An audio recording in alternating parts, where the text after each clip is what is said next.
لیکن یہ صحابہ تھے، یہ ایمان سے ان کا دل روشن تھا، اللہ کی محبت ان کے دل کے اندر پیوست تھی، ان کا یقین صرف اللہ کی ذات پر تھا، اسے انہوں نے جاتے ہی اس جنگل کے اندر یہ اعلان کیا، نحن ایتها الحشرات والسباع نحن اصحاب رسول اللہ صلی اللہ علیہ وسلم فرحلوا فإنا منزلون فمن وجدناه بعد قتلنا۔ کہا اے اس جنگل کے درندوں، حیوانات اور زہریلے قسم کے جانوروں، چیر پھاڑ کھانے والے جانوروں،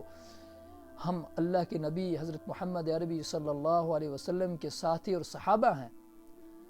لہٰذا ہم اس جنگل کے اندر قیام کرنے والے ہیں، تم سب یہاں سے چلے جاؤ، اس جنگل کو خالی کرو، اگر اس اعلان کے بعد ہمیں نے کسی جانور کو، کسی کو بھی پایا تو ہم اسے قتل کر دیں گے۔ تو لکھا ہے کہ یہ اعلان کرتے ہی نہ جانے اللہ نے اس اعلان کے اندر کیا تاثیر رکھی، کیا جادو رکھا تھا، کیا اس کے اندر وہ پیغام تھا کہ یہ اعلان سنتے ہی سارے جنگلات جو ہے خالی ہو گئے۔ سانپ اپنے سپیڑیوں کو لے کر کے جنگل سے نکل رہے تھے، شیر اور شیرنیاں اپنے بچوں کو لے کر کے جنگل کو خالی کر رہے تھے، تمام جانور اپنے بچوں کو اور اپنے تمام ساتھیوں کو لے کر کے اس جنگل کو خالی کر رہے تھے، اور کچھ ہی دیر بعد سارا جنگل خالی ہوا۔ قوم بربر نے جب یہ دیکھا، اور تمام اس وقت کے جو سائنسدان تھے، علم حیاتیات کے اندر ماہر تھے، علم نفسیات میں ماہر تھے، وہ حیران و ششدر رہ گئے کہ آخر اس اعلان کے اندر اتنی کیا تاثیر تھی کہ اس اعلان نے، اس پیغام نے، اس ایک آواز نے جنگل کے ان جانوروں، زہریلے جانوروں کے اندر ایک ہلچل سی مچا دی۔ تمام جانوروں نے اس جنگل کو خالی کر دیا۔ چنانچہ اس جنگل کے اندر انہوں نے قیام کیا، چھاونی ڈالی اور پڑاؤ ڈالا، اور ایک مسجد تعمیر کی، جس مسجد جو نام سے مشہور تھی مسجد عقبہ بن نافع، بعد میں اس مسجد کا نام تبدیل کر کے مسجد قیروان رکھا گیا۔ چنانچہ یہ صحابی تھے، صرف 18 صحابہ ان کے ساتھ شامل حال تھے، اس لشکر کے اندر صرف 18 صحابہ تھے۔ انہوں نے اس طرح سے دین حق کو لے کر کے اللہ کے نبی صلی اللہ علیہ وسلم نے جو امانت ان کے کندھوں پہ ڈالی تھی، اس کو ایک ذمہ داری سمجھ کر کہاں تک پہنچے۔ اور آتا ہے کہ عقبہ بن نافع رضی اللہ تعالی عنہ جب یہاں سے آگے اس ملک کو، افریقہ کے اس علاقے کو فتح کر کے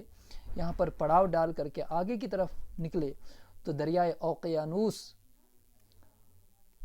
ان کے راستے میں آیا۔ تو کہتے ہیں کہ اس وقت حضرت عقبہ بن نافع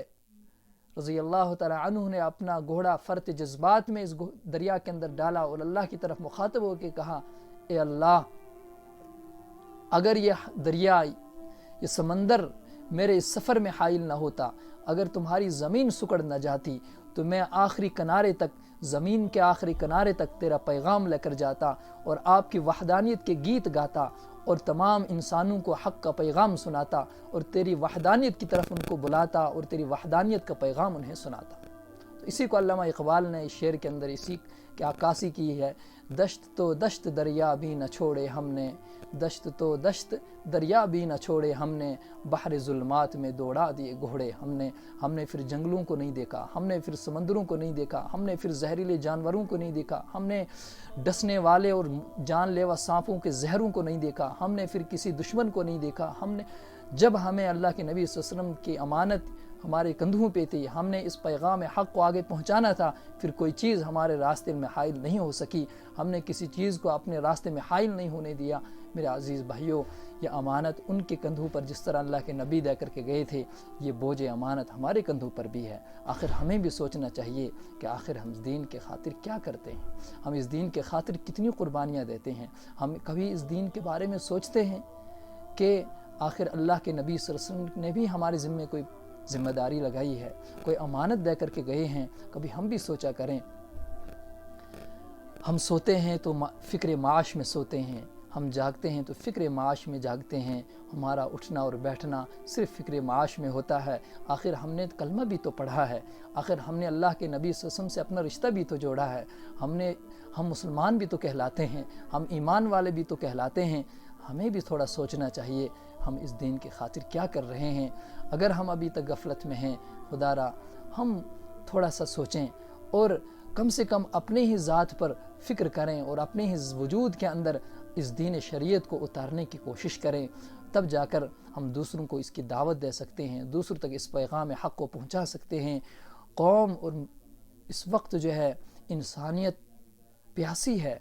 اس دین حق کی متلاشی بہت سارے دنیا کے اندر پڑے ہیں جو دین حق کو تلاش کرنا چاہتے ہیں، لیکن انہیں کوئی بتانے والا نہیں ہوتا۔ وہ لوگوں کی سیرتوں اور لوگوں کی چلت فرت کو دیکھتے ہیں، لیکن جب مسلمانوں کی چلت فرت، مسلمانوں کے معاملات، مسلمانوں کی معاشرت ان کے سامنے آتی ہیں، وہ دین کے قریب ہونے کے بجائے وہ دین سے دور بھاگتے ہیں۔ اس لیے